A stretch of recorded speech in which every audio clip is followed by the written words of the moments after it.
My name is Kris Gethin, and what I aim to bring to you is inspiration, motivation from clients, everything that will allow you to evolve as a human being. Hello, everybody. Kris Gethin here, and welcome to the Kris Gethin podcast.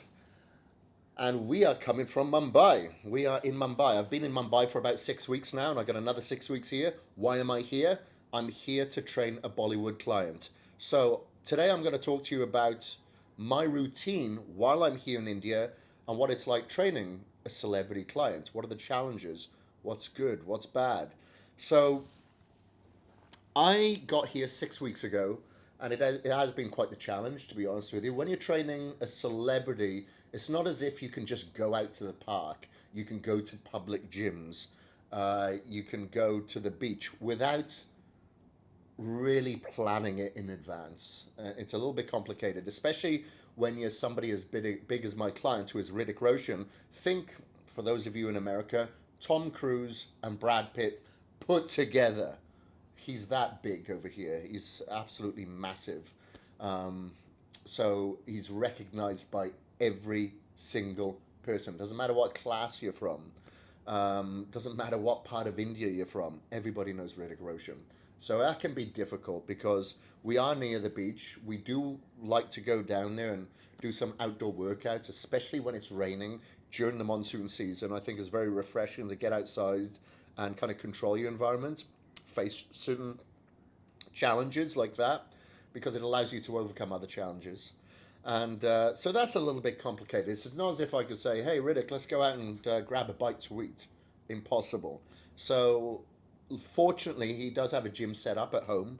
The majority of the workouts we are doing there, but I do not agree with a lot of the equipment that he does have there. So on occasion, we go out and we train elsewhere at a public gym. So, there's a place that is very close by, which is called 48 Fitness. Now, that closed down during the pandemic to the public. However, the family has left the gym open for family and friends. So, luckily, we are considered friends. So we can go train there in a controlled environment as well. So that makes things a little bit easier. They have pieces of equipment such as a 45-degree leg press. He injured his wrist in like the third week I was here, I think.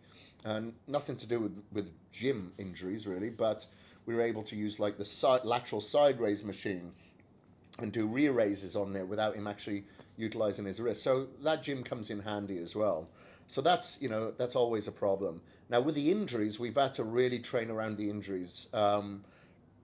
Hrithik does prepare himself before the workouts, does activate the muscles, stretches a lot, and puts himself in the mental space ready for the workouts.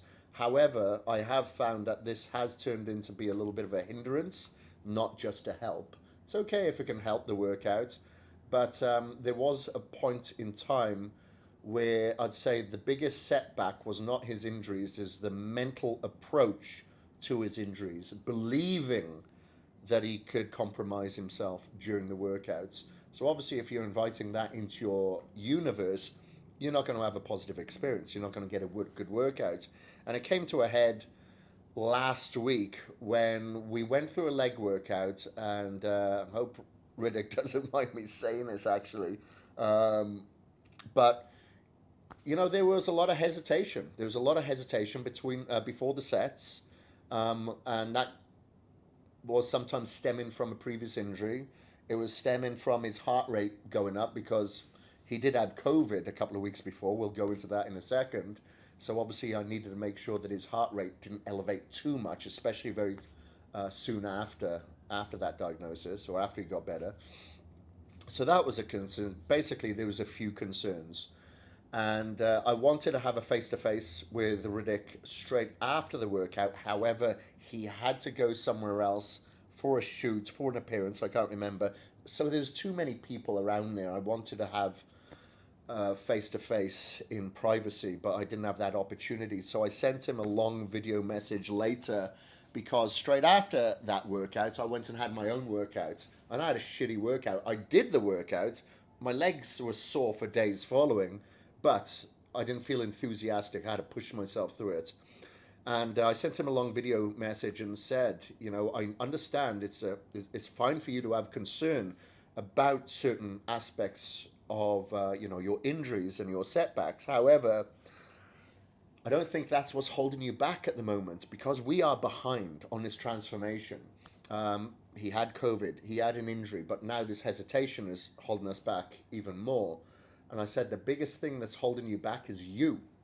It's not your injuries, it's not the heart rate or heart elevation, it's you. Only you is holding you back from transforming.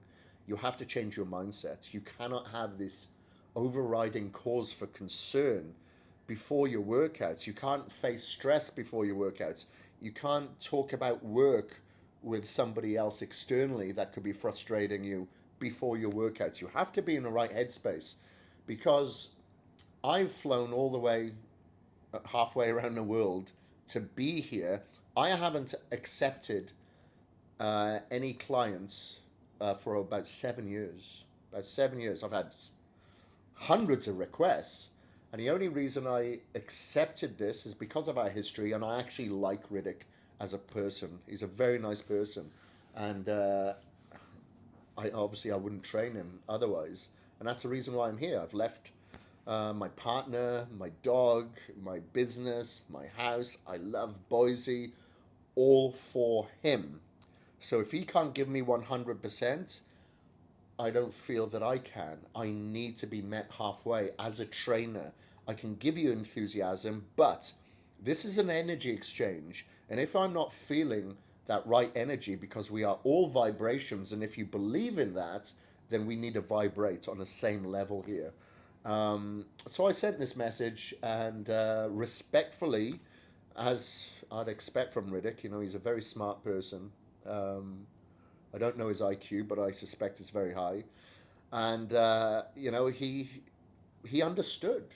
He understood, and he realized it. And I think sometimes you just need to be told the obvious, or a perception from someone else, to kind of have a little bit more awareness. And I'm not saying anything negative about Hrithik whatsoever. I need to be told. Sometimes I read a book and go, shit, I already knew that, but I needed to read it to apply it. So I think that's what we're all here for, is to just be black and white. Don't be gray, and don't tell somebody what they want to hear. You have to be very straight. And I think that's what a trainer should do, and that's what real friends should do as well. So I'm trying to be a bit of both here. Um, so here we are now. We're halfway through. Are we behind on the challenge? Yeah, we are. So he got injured, I think, in the third week. Third week. Freak accident where he had lifting straps on, but he also had like a little string bracelet underneath. Um, what would you call it? Like a friendship band, something like that. Anyway, the knot actually pinched the inside of his wrist, and it didn't affect him at the time. He didn't even mention anything at the time. It was only later that evening because he said it did bother him. He just didn't mention it. Later that evening, he actually put his hand flat onto a table whilst getting up, and whatever he had twinged earlier really complicated it later, and he was in quite a bit of pain.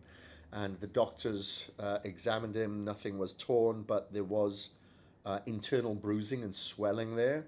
So for then the following week, we couldn't do anything with his wrist. So we utilized ankle cuffs around his humerus, so we could do back movements like lat pull downs and rows, and of course we could do hyperextensions. And then the same with biceps and triceps and shoulders. You know, we couldn't do any pressing, but we could do lateral raises, and the same with the chest. We had to do a lot of fly movements, a lot of isolation movements. So it wasn't the best scenario. And then the week after that, he started feeling sick. He had diarrhea. He just felt weak, and I thought, oh my god, he's coming down with something, because these workouts were definitely a shock to his system. He hadn't trained for several months before I came here. So I knew this was going to be a shock to his immune system. So we took it easy then, because I really didn't want him to get sick. We took it very, very easy. And then About a week after that, he got diagnosed with COVID. He had several tests.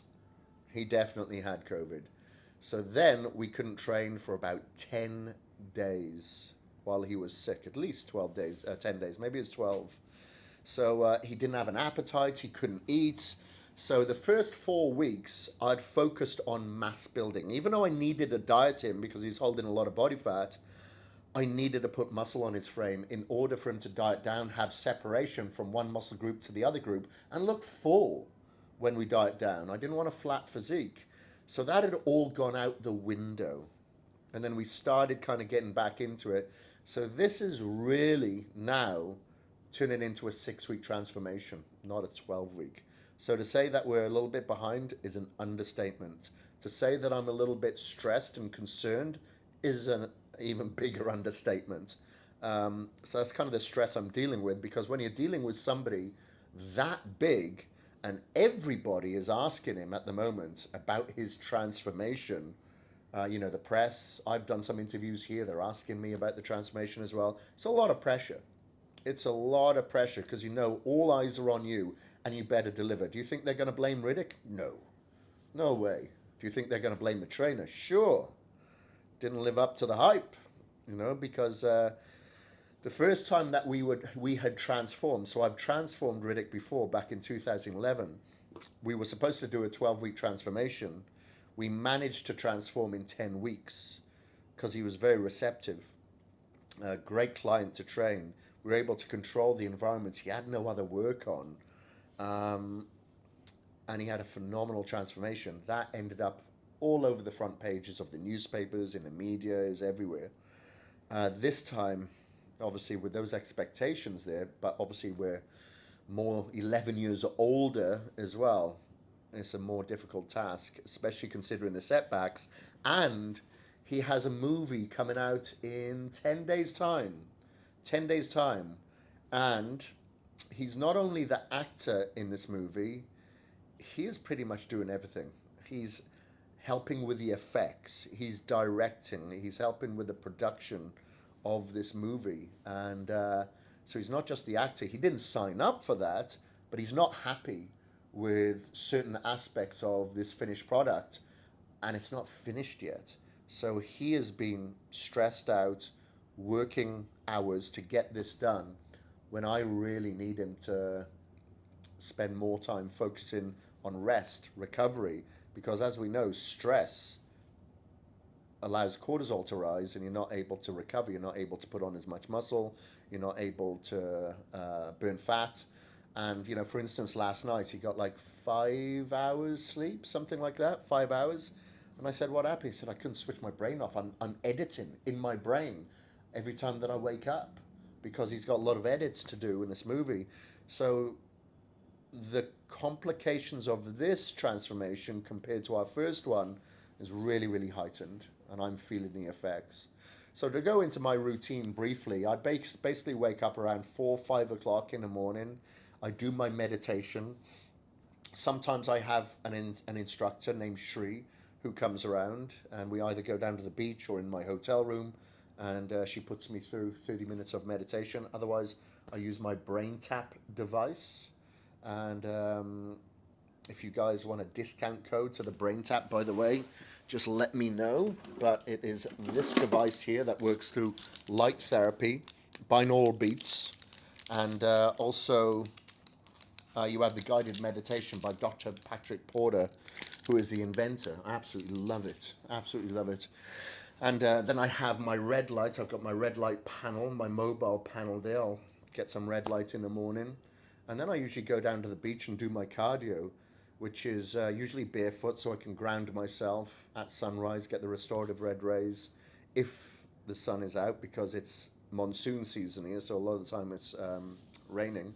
So I'm getting my movement, I'm getting my earthing, getting the restorative red rays, and getting close to nature, because this is as close as I can get. I grew up on a farm.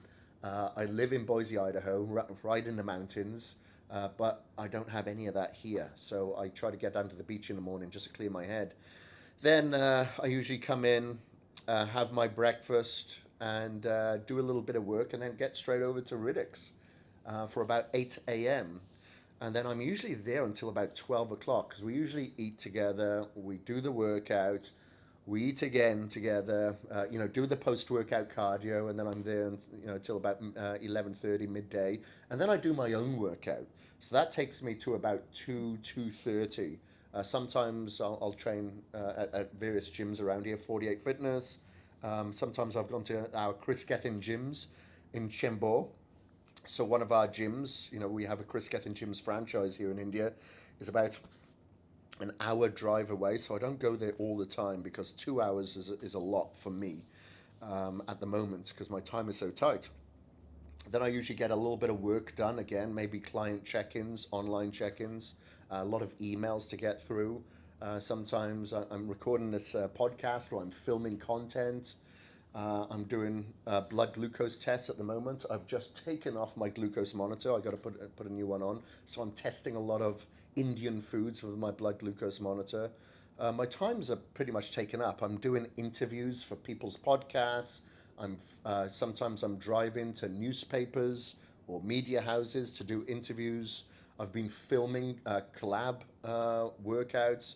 Hopefully, I'll be doing a cooking collab here very soon. So it's always some things on the go. And then, what else do I do? So then once I've got that work, I'll go back to Hrithik's place when we start the double cardio to do the second cardio. So we'll do post workout cardio, then a second cardio in the evening because now we're implementing that to ensure that he shreds down. Unfortunately, I didn't want to push him that hard this soon, but we have to. We've got no choice. And then getting back here about 6:30, um, I maybe speak to my partner, speak to a couple of other people via WhatsApp because now the US is waking up. I have clients in the US, and then I just unwind before bed. So I go to bed at 7:30. So then I'm in bed reading. Um, I'm also have my brain tap, so I'll meditate in the evening. And yeah, that's pretty much it. There's a lot of other things that's in between that's negligible that happens, but my workouts are going very, very well. I'm enjoying my workouts. I'm dealing with tricep problems at the moment. Again, from my torn tricep, I've just made silly mistakes and re injured it several times, not in a gym. It just be stupid things like a bag handle will snap. So I try to grab the bag before it falls and I feel my tricep go. Or the other day, a toilet lid slipped off the toilet. I went to catch that, felt my tricep go. The phone fell off a windowsill. I went to grab that, felt my tricep go. So now I've got some BPC 157 shipped over here from Peptide Sciences. So I'm actually injecting that into my tricep twice a day at the moment to try to do a little bit of damage control until I can go and have stem cells again. So, yeah, and I'm eating about 6 meals a day plus a shake. I'm on a lot of calories. I don't know how many calories I'm on, but it's probably about 4,500, 4,800, something around there, I'd say. But I've been packing on a decent amount of size. I think I'm going to cut that back a little bit now and do some mini shreds, like two week shred, 2 week bulk, 2 week shred, just to create a little bit more insulin sensitivity again, because with all this food I've been eating, I'm probably getting a little bit insulin resistant. So that's another thing. So anyway, that is my update of what I'm doing here with India, and some of the complications trading Hrithik at the moment. Um, yeah, it's a difficult situation, but it's a situation that we're in. We have to make do with where we are right now and just make the best of it. The one thing that Hrithik said earlier that I found fascinating, because I said to him, have you ever gone onto a movie set and said, you know what, I made the wrong decision here, and then kind of walked off? He says, no, I've gone onto the set on the very first day and said, at the end of the first day, and thought, this is a bad idea. This movie's gonna bomb. It's gonna bomb. But I'm just gonna give it 200%. 200%. And he said, when I put that into the universe and give it the 200%, but the movie still bombs, I just think to myself, okay, well, maybe the universe will credit me for the future. So he always gives it 100%. So it made me realize, we've got to do this. We have to give this 100 or 200% to ensure that we've done everything that we can. Of course, there's certain elements that have held us back, and there's nothing that we could have done about it. But what we do have in our control is that we've got to give it 100% effort every single day. So that's what we're going to do. Anyway, guys, thank you very much for hearing me out here in India. If there's anything that you'd love for me to cover here in India on the podcast, please do let me know. I plan to have a couple of guests on the show here before I do depart from India. But if there's anything that you'd like me to cover specifically, give me enough content that would cover a good 30, 45 minutes. Please do let me know. And I really, really appreciate you listening. And if you do like this podcast, you want anyone else to listen to it, please do share it with them. I really appreciate it, because sharing it and getting the views and getting the listens really does keep the lights on and gives me the purpose to keep delivering this content. So thank you very much, everybody. This is the Kris Gethin podcast, and I am out. Thank you ever so much for listening. My name is Kris Gethin, and I am out.